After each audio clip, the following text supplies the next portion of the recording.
আসসালামু আলাইকুম, আশা করি সবাই ভালো আছো। আজকে আমরা টাইপ 3 শিখব। টাইপ 3 শিখবো। আমাদের অলরেডি টাইপ 1 এবং টাইপ 2টা শেষ হয়ে গেছে, ঠিক আছে। আমরা টাইপ 3টা আজকে শিখব। আর আমরা টার্গেট নিয়েছি যে 100 দিনে আমরা কি করব, 100 দিনের মধ্যে আমরা physics first paper, okay, physics first paper and physics second পেপারটার যত শর্টকাট আছে এ টু জেড যত শর্টকাট আছে সবগুলো শেষ করব, ঠিক আছে। তাহলে চলো বেশি কথা না বলে শুরু করা যাক। আজকে আমরা ভেক্টর চ্যাপ্টারের উপর মানে 3 নাম্বার টাইপটা দেখব। অলরেডি আমাদের 2টা টাইপ দেখা হয়ে গেছে, যারা দেখোনি তারা অবশ্যই প্লেলিস্ট করা আছে আমাদের চ্যানেলে, অবশ্যই দেখে নিবা। ওকে, টাইপ 3টা এরকম যে কত কোণে ছাতা ধরতে হবে এই রিলেটেড, ওকে, কত কোণে ছাতা ধরতে হবে। এর কিন্তু 2টা টাইপ হয়, ওকে। 4 নাম্বার টাইপটা আর 3 নাম্বার টাইপটা খুবই গুরুত্বপূর্ণ এবং খুবই সিমিলার, এই জন্য 2টা দেখে নিবা। আর এইটাই তো আমরা 3 নাম্বার টাইপ শেখাচ্ছি, আমরা সামনের লেকচারে শেখাবো 4 নাম্বার টাইপ, ওই জন্য অবশ্যই দেখে নিবা। ওকে, বিষয়টা এরকম যে উদাহরণস্বরূপ আমরা বলতে পারি, এখানে দেখো যে 4 মিটার পার সেকেন্ড বেগে দৌড়ে যাওয়ার সময় একজন মানুষ 6 মিটার পার সেকেন্ড বেগে লম্বভাবে, ওকে, কিভাবে, অবশ্যই মনে রাখবা, লম্বভাবে পতিত বৃষ্টির সম্মুখীন হলো।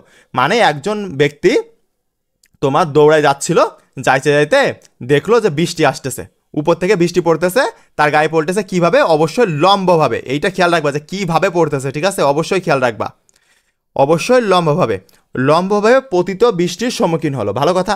বৃষ্টি হতে রক্ষা পেতে হলে, মানে বৃষ্টি যাতে গায়ে না লাগে, যাতে তার কাপড় চোপড় ভিজে না যায়, সেই জন্য সে রক্ষা পেতে হলে তাকে কত কোণে ছাতা ধরতে হবে, মানে কত অ্যাঙ্গেলে ছাতা ধরলে তার গায়ে বৃষ্টি লাগবে না, সেটা বের করতে বলেছে, মানে থিটার মান বের করতে বলেছে। ওকে, থিটার মান বের করতে বলেছে, ঠিক আছে। চলো আমরা শর্টকাটটা দেখি। কত কোণে ছাতা ধরতে হবে, এর 2টা শর্টকাট আছে। ওকে, আমরা এই লেকচারে একটা আলোচনা করব, পরবর্তী 4 নাম্বার লেকচারে আমরা আরেকটা আলোচনা করব, ঠিক আছে। কত কোণে ছাতা ধরতে হবে এইটা আমরা দেখব যে tan θ = লোকের বেগ ডিভাইডেড বাই বৃষ্টির বেগ। tan θ = লোকের বেগ ডিভাইডেড বাই বৃষ্টির বেগ, এইটা শর্টকাট। ওকে, এখন লোকের বেগ কত বলো তো? লোকের বেগ এই যে 4 মিটার পার সেকেন্ড, এইটা তোমার লোকের বেগ, ওকে। আর তোমার 6 ms⁻1 এইটা বৃষ্টির বেগ। তাহলে চলো আমরা দেখে নিই। এই দেখো এখানে tan θ = আমরা উপরে দেবো কি লোকের বেগ, নিচে দেবো বৃষ্টির বেগ। লোকের বেগ কত ছিল 4 আর বৃষ্টির বেগ কত 6 দিলাম।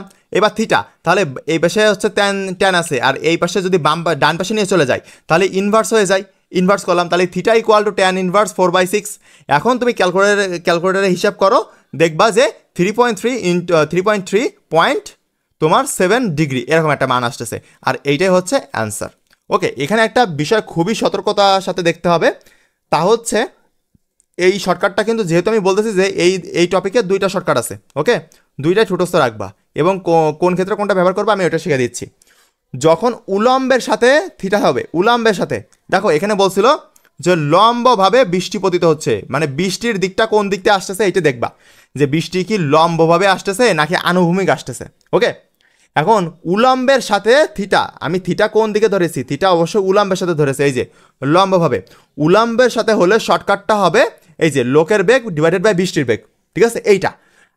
আর যদি তোমার কিছু বলে না দেওয়া থাকে, সাপোজ তোমার এই দিকটা এইটা বলে দেওয়া ছিল না যে লম্বভাবে বা কিছুই বলেনি, যে জাস্ট বৃষ্টি পড়তেছে। এখন বৃষ্টি কিভাবে পড়ে বলো তো? উপর থেকে টুকটুক করে পড়ে না? তাহলে উপর থেকে যদি পড়ে তাহলে এটা কত ডিগ্রি? 90 ডিগ্রি না? মানে লম্বভাবে পড়তেছে, মানে যদি কিছু বলে না দেওয়াও থাকে তুমি অবশ্যই চোখ বন্ধ করে এই শর্টকাটটা অ্যাপ্লাই করে দিয়ে আসবা। আর যদি লম্বভাবে বলে বা উলম্বের সাথে বলে তখন এই শর্টকাটটা ইউজ করবা। বাট যখন আনুভূমিক বলবে তখন শর্টকাট ভিন্ন আসবে। আমরা এই লেকচারে দেখলাম এইটা, আর সামনের লেকচারে 4 নম্বর লেকচারে দেখব যে আনুভূমিকের সাথে কিভাবে আমরা শর্টকাটটা অ্যাপ্লাই করবো বা শর্টকাটটা কিভাবে লিখতে হয়, এটা আমরা 4 নম্বর লেকচারে দেখব। তাহলে আজকে এই পর্যন্তই। আর যদি ভিডিওটা ভালো লাগে তাহলে অবশ্যই তোমার বন্ধুদের সাথে শেয়ার করবা এবং ভিডিওটা কেমন হয়েছে অবশ্যই তুমি কমেন্ট করবা। আজকে এই পর্যন্তই। আসসালামু আলাইকুম।